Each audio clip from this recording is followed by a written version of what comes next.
And I think what we'll do is we'll just pass over to Fergus to speak in the Permanent Secretary.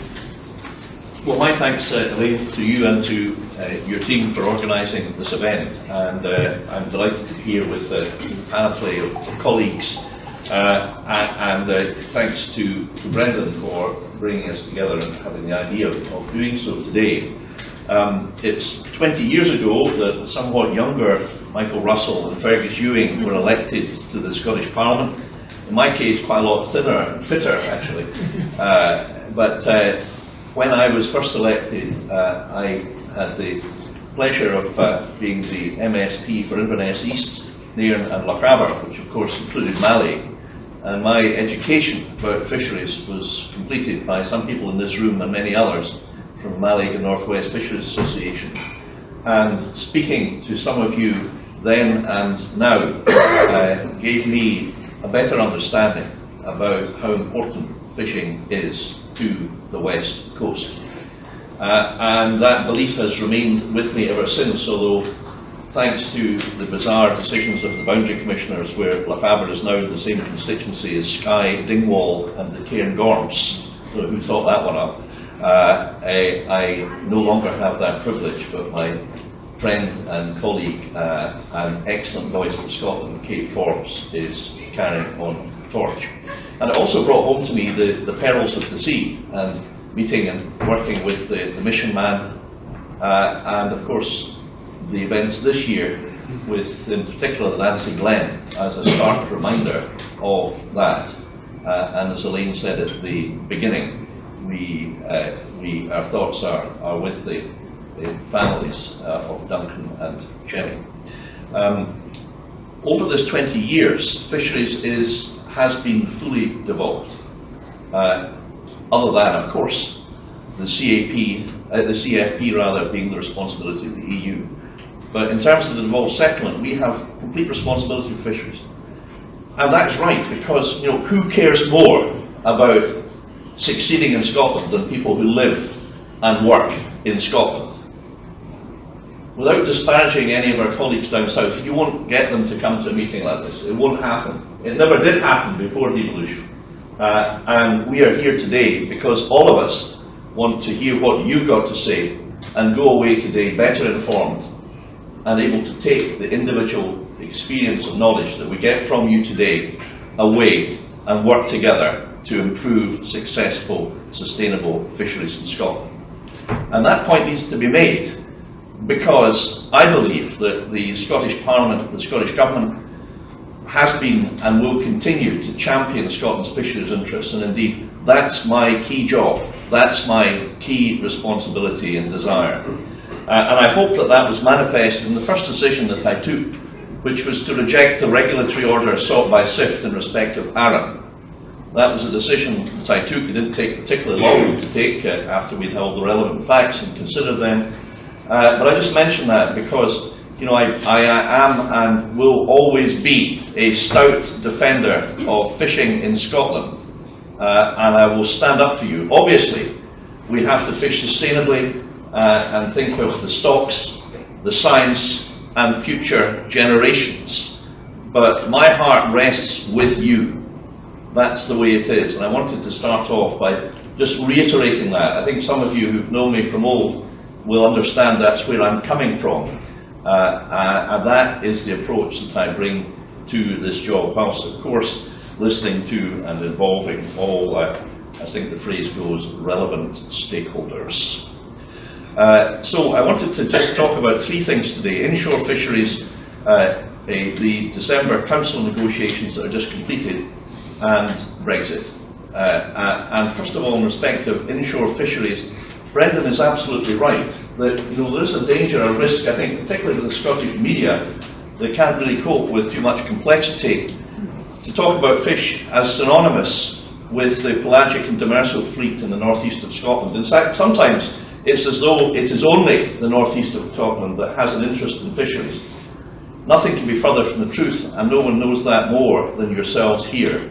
All around our coasts, we have fishing of various types, and all of it deserves to be respected, and believe you and me, we are interested in and determined to help all of it. I was down in Eyemouth in December, and I learned firsthand from D.R. Collins and from the guys working in Eyemouth, processors there, the factory there rather, of the difficulties they had from the Gilets jaunes experience, where their shellfish consignments to Italy and Spain were nearly imperilled by delay because of that particular set of problems. None of us really ever are on holiday. So when I was on holiday in the Western Isles, and we normally go to the west coast of Lewis on our holiday, I stopped in at Ronnie Scott's to buy my fish at, some of you will know, his establishment at the harbour there, knowing that I would have at least 30 minutes discussion with Ronnie about the problems of the day. And he told me, Duncan, about the fact that they were wanting to make progress with the spur dog scientific trial. And so I phoned up the office and spoke to the officials who are here today, and I was very pleased to find out that they were way ahead of me and sorting out the issue. And it since has been sorted out, I believe, Alan, and that is going ahead. And that's just an indicator about how we operate. You know, you have access to us. We're here today. We'll no doubt have individual discussions at the break. You can ask us to do things, and then we ask our officials to go away and deliver. And the spur dog instance is one case, a small matter perhaps, but very important to some of Duncan's members. I actioned it, but I was very pleased to find that the civil servants were already kind of on the case. We have proceeded with inshore fisheries pilots in Mull, Western Isles and Arbroath to test spatial separation and local management. There is funding, of course, for investment in research, 2.5 million in inshore fisheries research, 1.5 million for the University of St Andrews research, and the 1.5 million announcement on vessel tracking and monitoring for the inshore fleet, which investment will take place 2019 and 2020. And I've asked my officials to arrange a meeting with the scallopers. I see John is here. And we will have that meeting, I hope, fairly soon to discuss the mechanics of that, how it works out, the details of that, to make sure that we get it right. But that investment is intended to allow you not to be monitored and surveyed, but to be protected against sometimes accusations which are not based on fact or evidence, but on supposition and allegation. And you know, Patrick and others amongst us of a legal disposition will know that we should be looking at the evidence, not at claims, suppositions and accusations that people are guilty before they've even faced any charges. That said, we all know that we have to fish within the regulations, and in my view, the tracking and monitoring system will allow you to demonstrate that you are abiding by those laws and protect yourself against those false allegations coming from a minority of cases. For those individuals who do break the law, of course, the enforcement procedure is there, it has to be respected, and that is correct too. And of course, the very few in that case damage the reputation of the many, as is the case across society as a whole. But that investment, which I secured in the budget negotiations, will, I think, serve many purposes, and I hope to have detailed discussions, and I will have those discussions with you shortly about how that's implemented. We're also facilitating new partnership working between renewables and the fishing sector. I myself met SSE in respect of an individual case, which I won't of course talk about, but when I was Energy Minister and I dealt with the Morrow and the Beatrice fields, the one particular thing, although I wasn't Fisheries Minister then, the one particular thing that I asked my officials to do was to make sure that the developers of these offshore wind farms had to engage with you. After all, you have been there for centuries, they're the new kids on the block, and there has to be a proper process to make sure that issues around gear damage and loss and compensation are properly and fairly dealt with. I know that there will be dissatisfaction and concern about individual cases. I'm mentioning it today because I want to make sure that we continue to do our best to get that right, difficult though it is in some cases to be clear about the evidence. We've also introduced new scallop, crab and lobster conservation measures in 2017-18, with increases in minimum landing sizes for scallops and lobster. And I know again that in some areas this is controversial. Cape Forbes has written to me about the view that some of our constituents take on these matters. But we have also introduced new static gear guidelines, and we're undertaking research on allocation of nephrops opportunities. And of course we dealt with catch limits for, well, basically cowboys, unlicensed fishermen, really acting as commercial agents under the guise of being hobby fishermen. And those regulations were put through the Scottish Parliament, designed to protect your interests. I know that there's many other issues, and I look forward to hearing the discussion, which is a detailed discussion on infrastructure, on the question of regulation of access to fisheries and other areas. Gear conflict, no doubt, may come up. And I want to say at this point that we're very fortunate in Scotland that, and I'm more aware of this I think than anybody, but I also know that the leaders amongst you of the industry are also very aware of this, that we have the best officials in Britain, if not in Europe, representing Scotland. I have seen the work that they do at first hand in the process of negotiation, which I'll come on to in a moment, but also the day-to-day handling of all of these matters that I've just described, each one of which takes up a lot of time. And they don't just sit in their office in Edinburgh or Aberdeen. They get out and about and they'll travel and they'll meet you and your representatives, and rightly so.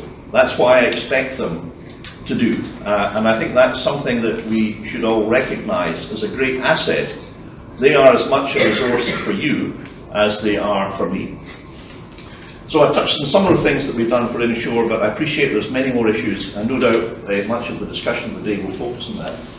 In the December negotiations in Brussels, which of course culminate, or the culmination of the negotiation process throughout the year, I attended this year, as I have for the last 3 years, with Alan Gibb and other representatives.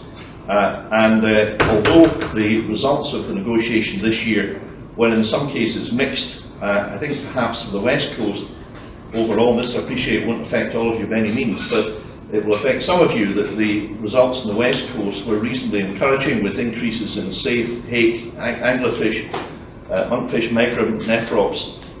In particular, the results in the North Sea were less good.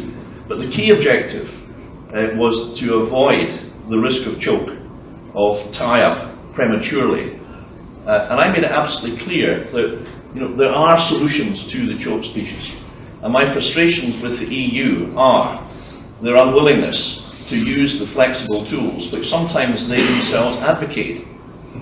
For example, allowing transference between areas of species to enable and eliminate choke risk, to allow other solutions, or perhaps to pay too much regard to the objections not based on evidence of any one member state against proposals that we put forward. So frustrating though the experience was, not least direct representations which I made quite forcibly to the Commissioner Vella at private sessions speaking up for Scotland, we did secure the objective of I believe, and there are some of you here who were present there, of finding, despite the difficulties of the scientific evidence in relation to particular cod and whiting and the poor state of the stock on the West Coast, a solution which we hope should eliminate the risk of choke.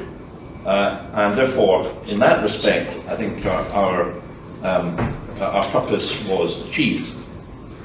The UK was represented not by George Eustace, but by Lord John Gardner, a very polite gentleman, and reasonably easy to work with, as George is. We don't go out and pick fights for the sake of it with our counterparts in the UK. We have to have a workmanlike attitude to get the best result.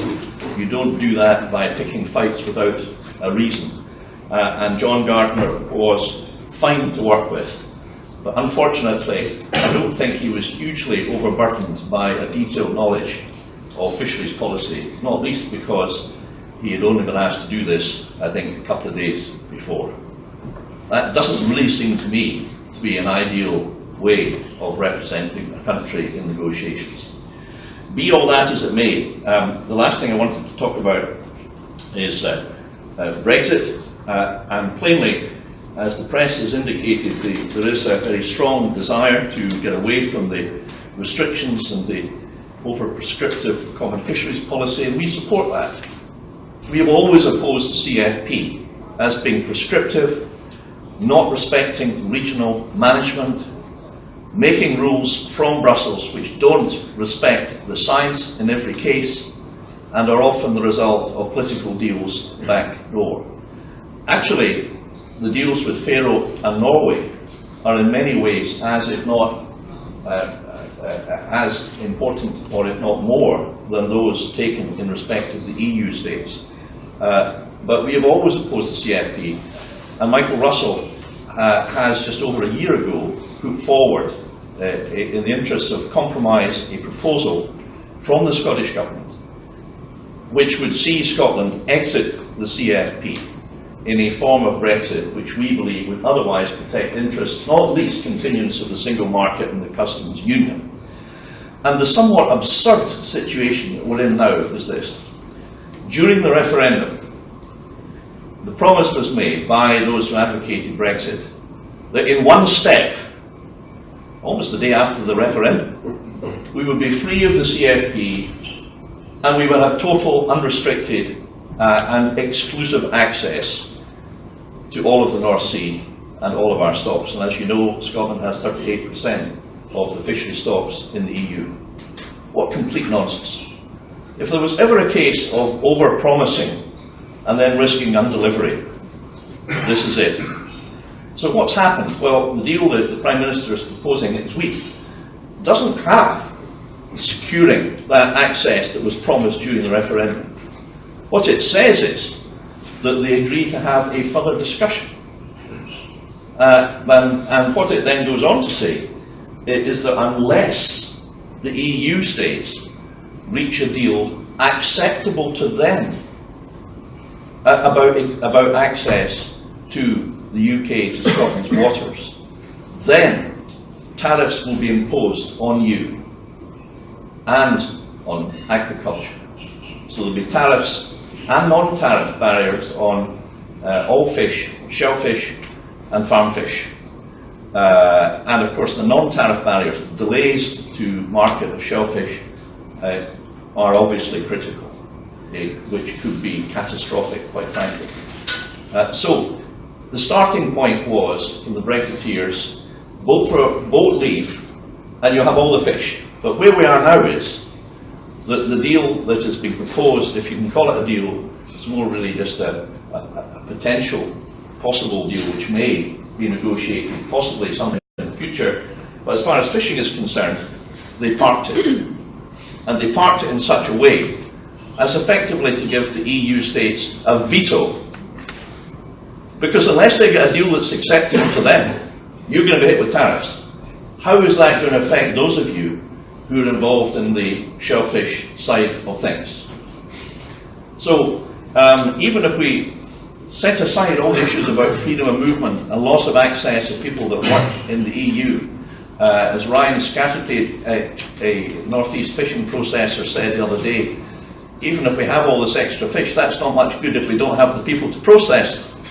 So even if we disregard that, and even if we disregard the loss of guaranteed frictionless access to the single market, we're in a situation, instead of having the deal that we were promised by George Eustace and Michael Gove and all the Conservative politicians in Scotland, we have the possibility of a deal where the EU states have got an effective veto, where if they say no, we are not happy, and that's all they need to do, then there will be no deal and there will be the imposition of tariffs. And incidentally, I'm not quite sure, to the extent that the efforts of some of you will depend on quota swaps, how these swapping arrangements are going to be assisted in this kind of difficult situation. The last thing I'll say about that is this, that I don't think any Scottish fishermen want to see I certainly hope you don't want to see that your counterparts in other EU countries are put into liquidation, are put out of business, any more than I hope they would want to see that for you. You probably have more in common with them than you have with the politicians of any party. So surely it makes sense to reach a sensible deal, a realistic deal. And I can assure you that my efforts over the next few months, if Brexit goes ahead, and who knows, maybe Michael will tell us later. He's not Minister for Brexit, Minister for anti-Brexit, I think we say. But if it does go ahead, this is a serious point. My efforts and those of Alan Gibb, and we're already done a lot of preparatory work on this, will be devoted to make sure that we do everything possible to get the best possible deal, despite the difficult framework, well, the ridiculous framework that Theresa May has imposed on us. And she did so without even picking up the phone to Nicola Sturgeon, to Michael Russell, or anybody. We had no inkling about this. We were not forewarned, and frankly, we were denied access to any involvement in the negotiations, despite obviously seeking that voice for Scotland.